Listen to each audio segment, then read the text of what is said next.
नाक में दम कर देते हैं। अगर एक दो मच्छर भी नज़र आ गया, रात में सोने वक्त अगर आ गया तो कान में भन भन भन या कहीं काट के हाथ पूरा लाल ही करके छोड़ता है, अगर घर में आ गया तो।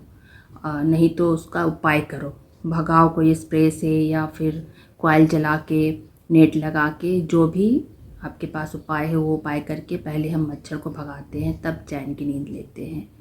तो आखिर ये मच्छर कहाँ से आते हैं, ये कैसे ग्रो करते हैं, आज हम इसी मच्छर के बारे में जानेंगे। तो ये मच्छर जो होते हैं इसमें भी मेल और फीमेल होते हैं। और ये जो मेल मॉस्किटो जो होते हैं इनका लाइफ साइकिल कम होता है as a compare female mosquito से।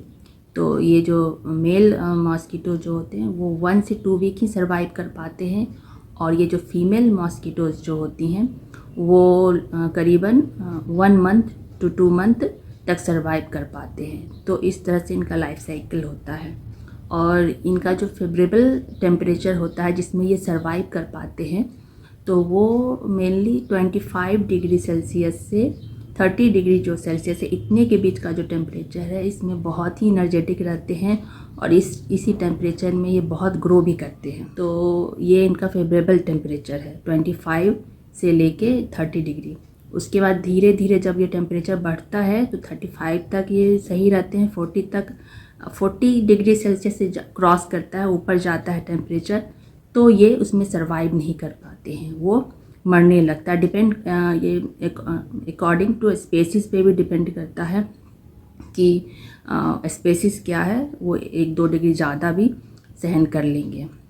मेनली 40 डिग्री सेल्सियस में ये मच्छर सर्वाइव नहीं कर पाते। वहीं जब नीचे की तरफ 25 डिग्री से नीचे की तरफ जाता है, करीबन अगर 15 तक आता है, तो ये लेथार्जी हो जाते हैं, स्लो हो जाते हैं, ये एक्टिव उतना एनर्जेटिक उतना नहीं रहते। और जैसे जैसे 10 डिग्री से नीचे चला जाता है तो ये उसमें सर्वाइव नहीं कर पाते, वो इनएक्टिव हो जाते हैं पूरी तरह से। तो इसीलिए हम देखते हैं ना, जब बहुत ज़्यादा विंटर का सीज़न होता है और बहुत ज़्यादा समर सीज़न होता है, तो उस समय हमें घर में ऑटोमेटिक ही कुछ भी प्रिकॉशन लेने की ज़रूरत नहीं होती, और ये जो मॉस्किटोज़ हैं हमें नज़र ही नहीं आता, और हम सोचते भी हैं अरे ये मच्छर कहाँ चला गया, हमें तो कुछ करने की ज़रूरत ही नहीं पड़ रही है, हमारा काम आसान हो गया। तो वही उस समय टेम्परेचर के कारण उनका फेवरेबल टेम्परेचर नहीं होता है, इसीलिए वो गायब हो जाते हैं। अब हम जानते हैं कि ये जो मॉस्किटोज़ होता है इनका ग्रो कैसे होता है, ये कैसे ग्रो करते हैं, इनका पॉपुलेशन कैसे ग्रो होता है, इनका लाइफ साइकिल क्या है। ये मॉस्किटोज़ का जो लाइफ साइकिल जो होता है, ये जो ग्रो करते हैं, इनका 4 फेज़ में होता है। तो पहले क्या होता है, जब ये फीमेल मॉस्किटोज़ एग देती है, तो एग से फिर ये जाता है, एग इसका फर्स्ट फेज़ हुआ जब एग देती है, उसके बाद से वो जाता है लार्वा फॉर्म में, फिर लार्वा फॉर्म से वो जाता है प्यूपा फॉर्म में, प्यूपा फॉर्म से वो फिर जाता है एडल्ट फॉर्म में। तो ये 4 फेज में ही इनका पूरा लाइफ साइकिल है और इसी से ये ग्रो होता है। तो एक एक करके थोड़ा से विस्तार में हम समझते हैं। मॉस्किटोज में जो हमें जो काटते हैं, तो ऐसा नहीं है कि इसमें मेल काटते हैं हमें जो बाइट करते हैं, इसमें फीमेल जो होती है, फीमेल मॉस्किटो, वही हमें बाइट करती है। बाकी जो मेल जो होते हैं वो वेजिटेरियन होते हैं, वो सिर्फ प्लांट पे ही सक करते हैं उसे, और ये फीमेल ही जो होती है जो ब्लड सक करती है या किसी भी एनिमल्स को बाइट करती है, ये मेल मॉस्किटोज नहीं करती है।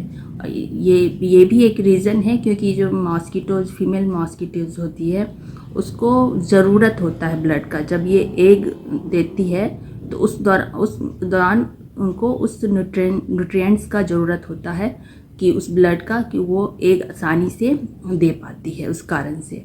तो इसीलिए इसमें मेल जो होते हैं, मेल हमें नहीं काटते, हमें क्या कहते हैं, फीमेल मच्छर ही काटती है।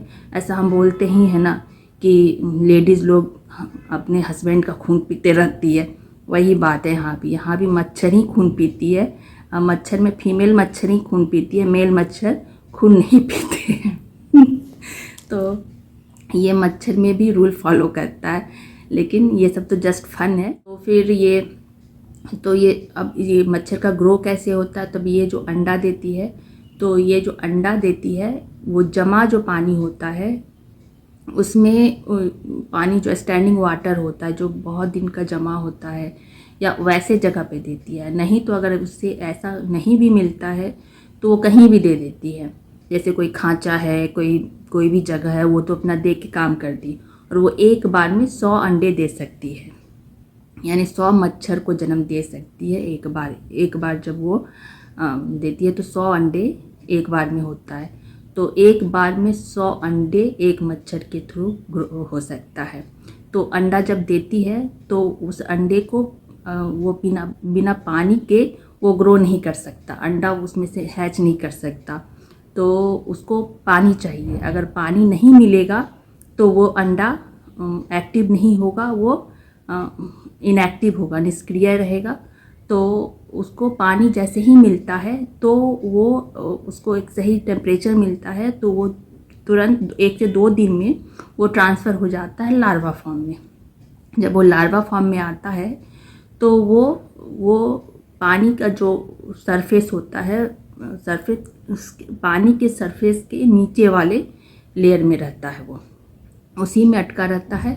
और उसी में वो पानी का जो बैक्टीरिया होता है उस बैक्टीरिया को अपना भोजन बनाता है, as a carbohydrate, protein, lipids उसके शरीर में उस बैक्टीरिया के थ्रू जाता है।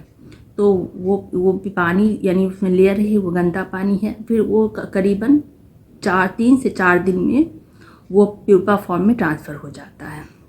प्यूपा फॉर्म में ट्रांसफ़र होता है तो इस फॉर्म में उसे खाने की ज़रूरत नहीं होती, कोई भी उसे कार्बोहाइड्रेट खाने की ज़रूरत नहीं होती। वो सिर्फ ब्रीथ लेता है, वही उसी तरह पानी के सरफेस के अंदर की तरफ रहता है, नीचे की तरफ, और ऊपर उस सांस लेते रहता है। तो इस तरह से इसमें 4 दिन में वो ट्रांसफ़र हो जाता है एडल्ट में। तो जब एडल्ट में ट्रांसफ़र हो जाता है तो वो फिर वो रेडी होके सब कुछ होके वो हमें काटने के लिए तैयार हो जाता है। पहले वो उसमें अगर मेल है तो पहले मेल मच्छर जो होते हैं वो पहले रेडी होते हैं, उसके बाद जो फीमेल होती है वो ग्रो करते हैं। तो इस तरह से जो मॉस्किटोज़ है उसका लाइफ साइकिल है, 4 फेज में इनका होता है। पहला हो गया एग, फिर लार्वा, फिर प्यूपा से एडल्ट। तो इतना है, और फिर एडल्ट के बाद वो मच्छर बन गए। तो यानी कि इनके लिए अगर इनको पानी नहीं मिलेगा और सही टेम्परेचर तो ये ग्रो नहीं कर पाएंगे। इनको ग्रो होने के लिए पानी चाहिए, जमा हुआ पानी। तो ये हो गया मॉस्किटोज़ का लाइफ साइकिल। तो इस तरह से हम क्या देख रहे हैं कि इस मच्छर जो मॉस्किटोज़ है इसके लिए जो ये जमा हुआ पानी है सबसे इम्पॉर्टेंट है। अगर पानी नहीं मिलेगा इनको तो ये एकदम से ग्रो नहीं करेंगे। मतलब कि हमें मॉस्किटो का जो मेन सोर्स है वो है वाटर, वो भी जमा हुआ वाटर जिसमें परत बना होगा, लेयर होगा, तभी तो उस लेयर पे वो जाके अटके रहेंगे। तो वैसे वाले में ये ग्रो कर जाते हैं। और इनका जो एग है ये जो जब तक पानी नहीं मिलता है तो करीबन 2 से 3 साल तक भी वो ज़िंदा रह सकते हैं। अगर उनको फेवरेबल कंडीशन मिल गया, पानी मिल गया तो उसी समय ग्रो कर जाते हैं। तो ऐसा उनका लाइफ साइकिल है। तो अब हम देखते हैं कि आखिर ये जो मच्छर हैं जब बहुत ज़्यादा टेम्परेचर जो आ जाता है और बहुत ज़्यादा टेम्परेचर कम हो जाता है तो ये क्या करते हैं, तो उस समय ये लोग डायपोज में चले जाते हैं। तो डायपोज जैसे हम हाइबरनेशन जानते हैं कि बहुत सारे एनिमल्स हाइबरनेशन में चले गए बहुत ज़्यादा ठंड आया तो, और या एस्टिवेशन में चले गए बहुत ज़्यादा गर्मी आया तो, उसी तरह होता है डायपोज, जो कि मेनली ज़्यादातर इंसेक्ट के लिए डायपोज होता है और दोनों सेम ही थिंग होता है। डायपोज में क्या होता है, उनका मेटाबॉलिज्म मतलब स्लो हो जाता है, और इसमें क्या होता है कि ये ग्रो करना बंद कर देते हैं, ग्रो ही नहीं होते हैं, जहाँ पे हैं वहाँ पे रुक जाता है उनका। और जैसे ही इनका फेवरेबल सिचुएशन मिलता है तो वो फिर ग्रो कर जाते हैं। और ये जो डायपोज वाला फेज है, ये इनका जो चारों फेज है, किसी भी फेज में ये डायपोज में जा सकते हैं, और उस फेज में इनका ग्रो रुक जाएगा, कुछ इनका ग्रो नहीं होगा। तो ये डायपोज में कैसे जाते हैं, तो डायपोज जो होता है, जब ये देखते हैं कि इनका डायपोज जो होता है, साल में कोई भी ऐसा सिचुएशन है जो इनको फेवरेबल कंडीशन नहीं मिलेगा तो ये डायपोज में जा सकते हैं। ये साल में जब भी इनको फेवरेबल कंडीशन नहीं मिलता है, टेम्परेचर सही नहीं मिलता है, तो ये अपने आप को ग्रो करना बंद कर देते हैं। तो इन्हें जैसे फील होता है, इनको फील होता है कि यहाँ पे मेरे जैसा इन्वायरमेंट नहीं मिल रहा है, तो इनको पता चल जाता है, तो ये अपने आप को उस तरह से ढालने लगते हैं। फिर क्या करते हैं, वो थोड़ा सा जो होता है खाना वगैरह वो सब ज़्यादा खाने लगते हैं कि अब तो लगता है कि हमें डायपर्स में हमें ये इनएक्टिव होना होगा, तो वो ऐसा फील हो जाता है, तो वो ज़्यादा खाने पीने लगते हैं अपना वो।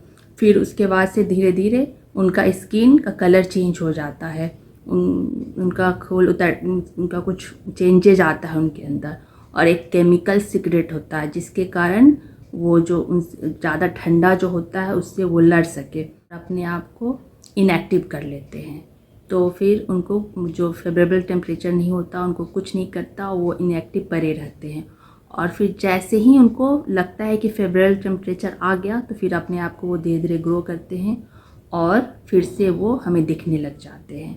तो यही है डायपोज, जिसमें मच्छर जो होते हैं गायब हो जाते हैं। ज़्यादा ठंड होता है तो गायब हो जाते हैं, डायपोज में चले जाते हैं, और ज़्यादा गर्मी आती है तो फिर वो फिर से डायपोज में चले जाते हैं, यानी उनका ग्रो रुक जाता है। और इनका जो ये जो अंडा होता है महीनों और सालों भी इनएक्टिव होके रुका, मतलब वो इनएक्टिव एक फॉर्म में रहेगा। तो उनको कभी भी अगर पानी मिल जाएगा, उनका फेवरेबल कंडीशन मिलेगा, और डायपोज पाउज वो रुका रहेगा, और जैसे ही उसको मिलेगा वो ग्रो कर जाएगा। हमें लगेगा कि अरे यहाँ पे तो पूरा साफ़ सफाई था, कुछ नहीं था, लेकिन वहाँ पे पहले से कहीं ना कहीं उसका अंडा रखा हुआ होगा जो उसको फेवरेबल कंडीशन मिला और वो ग्रो कर गया, वहाँ बहुत सारे मच्छर आ गए। तो यही है मच्छर का लाइफ साइकिल और कैसे कहाँ जाते हैं। और हम देखते हैं ना, मच्छर अचानक से कहीं भी हम लोग हों तो काटने आ जाते हैं। तो मच्छर कैसे पहचान लेते हैं कि हम यहाँ हैं, हमें खोज के आ जाते हैं काटने के लिए, और हमें आराम से बराबर हमारे हैंड में काट लेंगे, हमारे गाल में काट लेंगे। तो ये कैसे होता है? तो ये जो मच्छर जो होते हैं इनके पास सेंस होता है, उन्हें पता चलता है, उन्हें गंध स्मेल होती है। जैसे हम लोग CO2 जो छोड़ते हैं, वो CO2 का जो स्मेल होता है वो उनके पास जाता है। और भी बहुत सारे केमिकल है, जैसे लैक्टो एसिड है पसीने में, जो एमिनो एसिड है, और बहुत सारे केमिकल हैं कुछ कुछ जो वो उनके स्मेल करते हैं, उनसे पता चल जाता है कि हाँ यहाँ पे मेरा खाना बैठा है, यानी कि हम इंसान बैठे हुए हैं। और वो CO2 को खोजते खोजते आ जाते हैं और हमें बाइट कर लेते हैं, या हमारे कान के पास ज़्यादा, क्योंकि यहाँ पे CO2 ज़्यादा मिलता होगा तो वो हमारे कान के पास ही भिन भिन भिन भिन करते रहते हैं। इसीलिए हमारे कान के पास वो ज़्यादा भिन भिन आते हैं, क्योंकि सबसे ज़्यादा मात्रा में हमारा यहीं पे जब निकलता है तो सबसे ज़्यादा मात्रा तो यहीं होगा, फिर वो धीरे धीरे CO2 फैल जाता है, तो इसीलिए वो हमारे कान के पास भिन भिन भिन भिन करते रहता है। तो अगर हम वही फ़ैन चला लेते हैं या AC चला लेते हैं कुछ, तो मच्छर थोड़ा हमारे पास कम आता है। तो यही रीज़न है कि जब CO2 जब हम फ़ैन चला लिए या AC चला लेते हैं, तो वहाँ पे क्या होता है कि मच्छर वहाँ पे CO2 को हटा देता है, या हमारी बॉडी से जो भी केमिकल का स्मेल आ रहा है उसको हमसे दूर कर देता है, पूरे इन्वायरमेंट में फैला देता है। तो वो कंफ्यूज हो जाता है कि कहाँ पे है, उसको पता नहीं चलता। तो उसके कारण हमें काट तो ले ही लेता, पता चल ही जाता है धीरे धीरे, लेकिन थोड़ा कम करता है। तो ये है। तो अब मच्छर से हम प्रिकॉशन कैसे ले सकते हैं? तो मच्छर से प्रिकॉशन यही ले सकते हैं कि इनका ग्रोथ पहले हम रोक सकते हैं चारों तरफ साफ़ सफाई करके। ये जो मच्छर होते हैं, जहाँ पे भी बहुत दिन से सफाई नहीं हुआ है, कोई भी कोना छूटा हुआ है, तो हो सकता है वहाँ पे अभी नहीं है, हो सकता है वहाँ पे मच्छर का अंडा होगा जो कि इनएक्टिव फॉर्म में होगा। अगर वहाँ पे हम साफ़ करके हटा देते हैं तो वो अंडा भी साफ़ हो जाएगा, और वहाँ पे कोई भी पानी या कुछ उसका फेवरेबल कंडीशन मिलेगा तो वो ग्रो नहीं होगा। तो पहला तो है कि हमें साफ़ सफाई करके, और फिर दूसरा है कि जो जमा हुआ पानी है वो तो मच्छर का ग्रो होने का पहला पानी जो है सोर्स है, उसे मिलता है तो वो अपना फेज कंप्लीट करने लगता है। तो पानी हमें कभी भी जमा हुआ जो पानी होता है वो नहीं रखना है, क्योंकि इनका लाइफ साइकिल करीबन 14 दिन का होता है। मैक्सिमम 14 दिन में ये एक से लार्वा से प्यूपा और इस तरह से जाने में एडल्ट में इनका 14 दिन लग जाता है। तो अगर 14 दिन तक का जमा पानी है या उससे कम में भी इनका हो सकता है, 10 दिन का जमा पानी है, तो यानी उसमें मच्छर डेवलप कर सकते हैं उतने दिन में। तो उतना पुराना पानी तो नहीं ही रहना चाहिए 10 दिन तक। 1-2 दिन का है तो चलेगा, उसमें ग्रो भी कर रहा है तो उसको समय चाहिए, 10 दिन का समय चाहिए। तो 10 दिन के अंदर में भी अगर उसको हम फिनिश कर देते हैं तो मच्छर ग्रो नहीं होगा चारों तरफ जहाँ भी है जमा पानी। तो मच्छर को इस सफाई से हम रोक सकते हैं। और दूसरा तो वही है कि एसी वगैरह चलाओ तो हमें बाइट नहीं करेगा, या नेट लगा लो या कॉइल जला लो, कोई भी ये अपना ये सेल्फ बचाव के लिए। जब मच्छर आ गए हैं तो मच्छर तो मार के भगा सकते हैं, वही ग्रो होने के लिए वही है कि साफ़ सफाई हम कर सकते हैं, जिसके कारण उनका अंडा जो है वो ग्रो नहीं करेगा, इनएक्टिव फॉर्म में जो है वो ख़त्म हो जाएगा। वो इनएक्टिव फॉर्म वाले जो हैं उनको ख़त्म करना ज़रूरी है। अगर वो ख़त्म हो गए तो फिर ग्रो नहीं करेगा, क्योंकि मच्छर का लाइफ साइकिल ही कितना है, 1 मंथ का है। तो 1 मंथ का है यानी, और अंडे 100 की तादाद में देती है एक बार में। तो ग्रो तो बहुत, एक बार में 100 मच्छर आ जाते हैं। तो वही है, इसीलिए मच्छर ज़्यादा एक बार में दिखते हैं अचानक से। तो अब तो समझ में आ गया होगा कि ये समर सीज़न और विंटर सीज़न जो कि पीक का होता है वो कहाँ चले जाते हैं। और ये डिपेंड करता है कि स्पेसीज़ पे भी डिपेंड करता है, मच्छर का स्पेसीज़ क्या है, और एरिया पे भी डिपेंड करता है। जहाँ पूरे टाइम गर्मी है और टेम्परेचर सही है तो वहाँ हमेशा मच्छर मिलेंगे, और जहाँ टेम्परेचर ज़्यादा कम हो रहा है तो उस तरह से वो गायब होते रहेंगे, आते रहेंगे, डायपोज में जाएंगे फिर आ जाएंगे, जाएंगे फिर आ जाएंगे। तो यही है मच्छर का स्टोरी जो हमें बहुत परेशान करती है। हमारे नॉर्मल लाइफ में अच्छे से वो ताना बाना करते रहती है और हम इससे परेशान होते रहते हैं। धन्यवाद।